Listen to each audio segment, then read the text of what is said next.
Hey, what's up, guys? Tony here, and welcome to another episode of Tuesdays with Tony. And in this episode, I want to talk about cheaters. And this episode is inspired by the events that have transpired in Major League Baseball, where a number of Major League players and minor league players were suspended for using performance-enhancing drugs or HGH or whatever the heck they were using. But, you just hear PED, performance-enhancing drugs. One of them is Everett Cabrera, who is a Padre and our starting shortstop, and he got a 50-game suspension for his first infraction. More named players like Ryan Braun got 65 games, and Alex Rodriguez got hit with the most severe punishment of like 214 games or something like that. It's something really ridiculous, but it was his second offense, so one more and he's gone. The whole 3 strikes and you're out, banned for life. So hopefully he learns his lesson. I know his suspension is supposed to last through 2014, and that's all without pay too. So these guys have these huge contracts. They're suddenly not getting paid, and so it made me wonder, and it made me think about cheaters. And I think about cheaters, and I can't quite get my head wrapped around the mentality of a cheater. When I think of, when you think about cheating and all the different facets of cheating, you've got, let's say, we'll start with baseball since that's sort of the reference that I'm using. You have performance-enhancing drugs. You have cork bats for hitters. There's also spitballs, shine balls, Vaseline balls, balls that are roughed up intentionally with sandpaper. And there's ways to give the pitcher or the batter an advantage over the other. So I understand that part about it. You want to get this edge over everyone else. And if you think of in a video game standpoint, there are hackers. There's wall hacks. There are aim bots. I'm not really well versed on hacks for PC because I just really haven't come across a bunch of them. But basically, the idea is it makes those players nearly invincible as far as they can kill you before you know what's shooting at you. I think there was situations where you'd get killed by ammo boxes or whatever in Battlefield. It's stupid shit like that.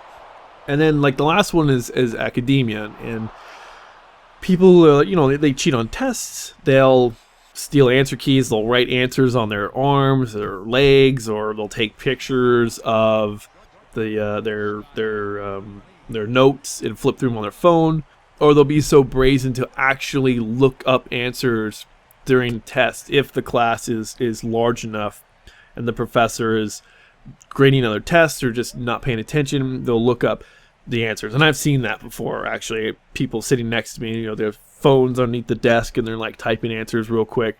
They're typing questions to pull up an answer. And that's not me. I've never been that kind of guy. I've never been the guy that thought, man, I really need an advantage over another baseball player or over other players in a multiplayer game or in academia and my studies. Because from an academic standpoint, it really doesn't do you any good to cheat, because when you're in an institution of higher learning, the idea is that you're trying to get these skills, study habits, information regurgitation, information retention and regurgitation. You're trying to exercise that gray matter between your ears, and when you go the short route, you're not working your brain. You're not trying hard. You're making it through, and it doesn't do anything but hurt you, because you really, college isn't about what you know or how well you retain that information, because we all take classes, we all forget the things in our classes, and that's just the way it goes. You just can't fit all that crap in your head unless you're some sort of genius, like a Sherlock Holmes or something. I know there's history classes I've taken that it's been a few years, like a Civil War class. I still remember certain things about the Civil War. I remember a lot of key points about it, but there's a lot of the small stuff I just don't remember anymore, and I have to go back to my notes. But just imagine if I had cheated in some way, and I cheated on tests.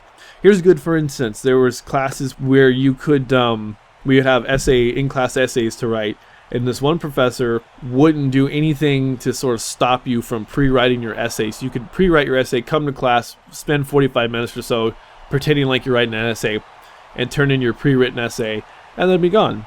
Because he had nothing in place to check that.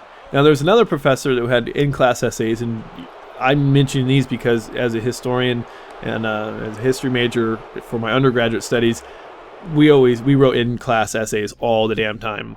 And with this other professor, what he would do is you'd have the green books, and if you don't know what a green book is, basically it's a bunch of paper stapled together with this paper green folder cover, and they're blue and green, but now it's sort of green because it's very environmentally friendly, because it's green, it's recycled.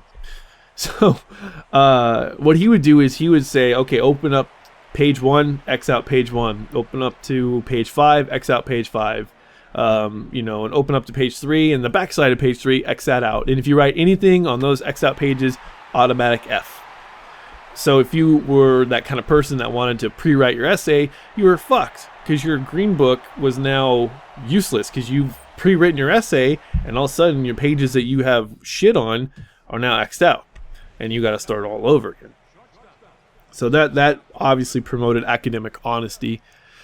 But obviously, for the professor, it's happened a certain amount of times where he had people that pre-write their essays, and so he had to put these policies in place to prevent that. Now, here's my thoughts. Like, going away from academia back into gaming and, say, sports, or any other, like, playing cards, like hiding, cards up your sleeves, shit like that. Basically, well, the card thing is a little different, but when it comes to gaming and it comes to sports, if you need to find a way to have an advantage over another player, an unfair advantage over another player, that means you're not good enough. You didn't spend the time to get good enough, to become a better player. Somebody's better than you, and there's nothing you could do about it, which is not true, because practice, you become a better player. But if you're at that point where you can't do well in Battlefield, so you get an aimbot, or you do this, you're just telling everyone else that you're not a good player. You're not up to par with the level of players that are playing Battlefield. And it's the same way with baseball, or whatever sport that you happen to enjoy, where there's some form of cheating. In baseball, if you got to cork your bat, you're just not a good enough hitter. That's what you're telling people. I'm not good enough. I'm not good enough of a hitter to be successful without going down this road and cheating. The same way with baseball. If you got to use a spitball, a shine ball, rough up a ball with some sandpaper. As a pitcher, you're telling everyone else, once you get caught, you're like, I'm not good enough to get these guys out with the physical skills that I have. And granted, people's skills do diminish over time, but it's just you're announcing to the world that you're not good enough.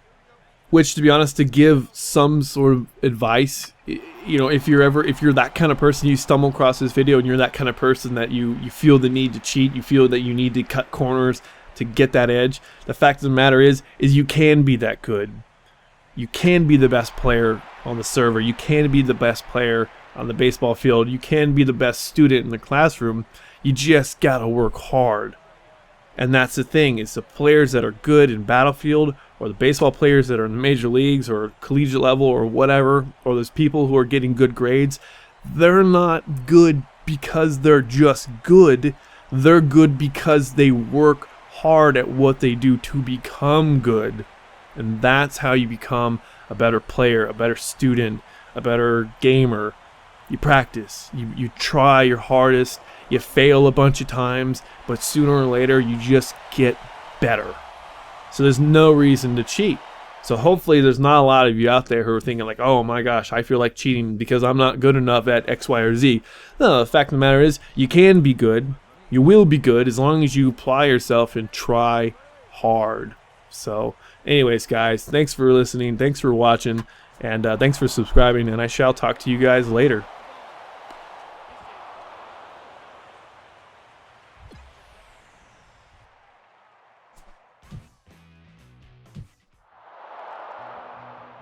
And the Angels offensively this afternoon.